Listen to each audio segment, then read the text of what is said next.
अगर चाची की मूंछ होती तो वो चाचा कहलाती। अगर चाची की मूंछ होती तो वो चाचा कहलाती। अब चाची की मूंछ नहीं है तो वो चाचा नहीं हो सकती। तो ये इंडी अलायंस की सरकार बनेगी और फिर वो भाषण लिखेंगे और वो भाषण हमें सुनाएंगे। यह मौका कभी आने वाला नहीं है। माननीय श्री संबित पात्रा जी। धन्यवाद माननीय सभापति जी, आपने मुझे आज सदन में अपने विषय को रखने का मौका दिया।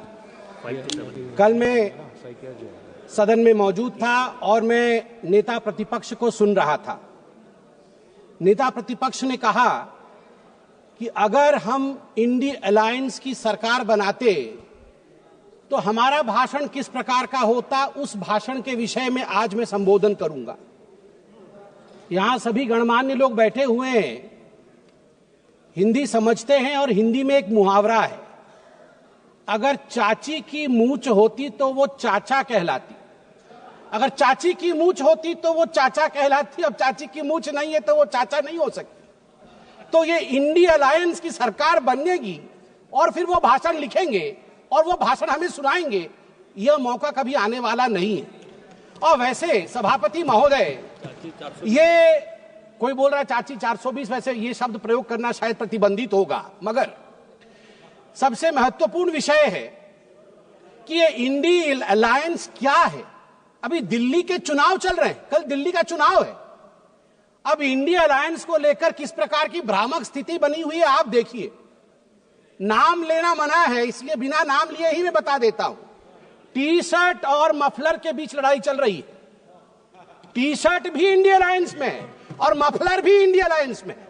और टी शर्ट ने भाषण दिया है, पटपड़गंज में मैं भाषण को पढ़ के सुना रहा हूं। टी शर्ट ने कहा है, टी शर्ट हाँ उसी पे है जी, दिल्ली भी भारत में आता है। टी शर्ट ने कहा है, उन्होंने एक नई तरीके की राजनीति की बात की थी, माने मफलर ने, उन्होंने एक नई तरीके की राजनीति की बात की थी। खंबे पर चढ़ गए थे स्वेटर पहनकर, छोटी सी गाड़ी में आया था। कौन सी गाड़ी थी? एल्टो थी। तो किसी ने पीछे से कहा नहीं वैगनार। अच्छा, वैगनार से आए थे और सीधे शीश महल में जाके पार्किंग हुई है उनकी, सीधे शीश महल में। सबसे बड़ा घोटाला, शराब घोटाला किया है, ऐसा नेता प्रतिपक्ष ने आम आदमी पार्टी के लिए भरे सभा में कहा है। और मफलर भी पीछे नहीं हटे, मफलर ने भी अटैक किया है। मफलर ने भी कहा है टी शर्ट को कि टी शर्ट और टी शर्ट के जीजा जी, ये दोनों नेशनल हेराल्ड केस में जेल के अंदर चक्की पीसने चाहिए। ये टी शर्ट और टी शर्ट के जीजा जी बाहर कैसे? मफलर ने कहा है। अब आप बताइए, अगर इंडिया अलायंस के अंदर ये आप इनके रिश्ते को चाइनीज नूडल्स, ये नूडल्स भी इतना कॉम्प्लिकेटेड नहीं है जितना इनके इंडिया अलायंस का रिश्ता कॉम्प्लिकेटेड है। ऐसे में ये सपना देख रहे हैं कि कभी इनकी सरकार बनेगी तो वो भाषण करेंगे। आज चीन के विषय में तो 34 बार चीन का नाम लिया गया। चीन में मैन्युफैक्चरिंग, चीन में प्रोडक्शन, सब कुछ बताया गया। आज मैं हकीकत रखना चाहता हूं। सभापति महोदय, अटल बिहारी वाजपेयी जी की सरकार, मैं कागजात लेके आया हूं मैन्युफैक्चरिंग का। चीन की मैन्युफैक्चरिंग की बढ़ाई कर रहे थे आदरणीय Rahul ji.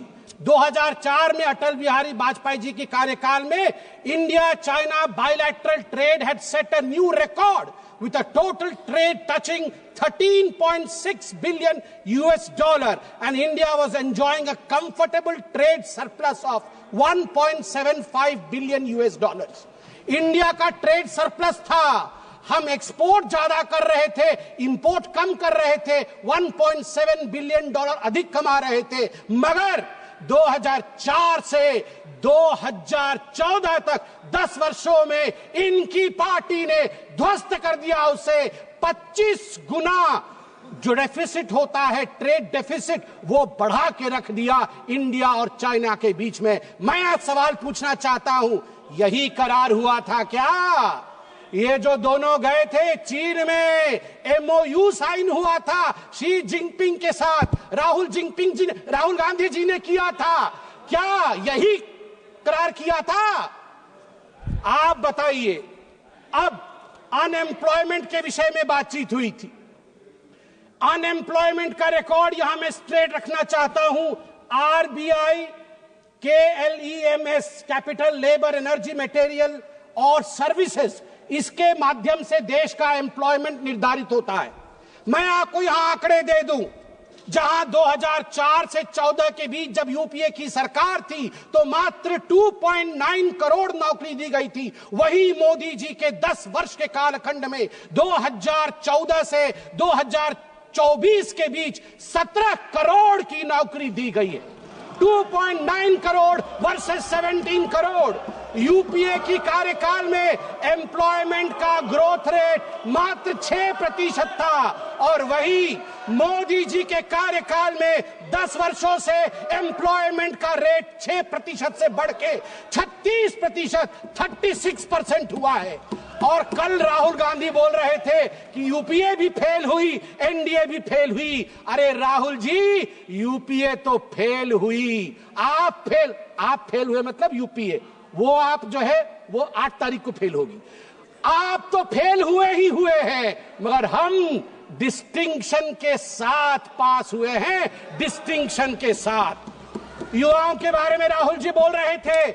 India skill report पढ़िए साहब, India skill report. Youth employment of graduates singularly and drastically increase from 33.95% in 2013 to 54.81% in 2024। ये जंप है, ये छलांग है मोदी जी के अंतर्गत।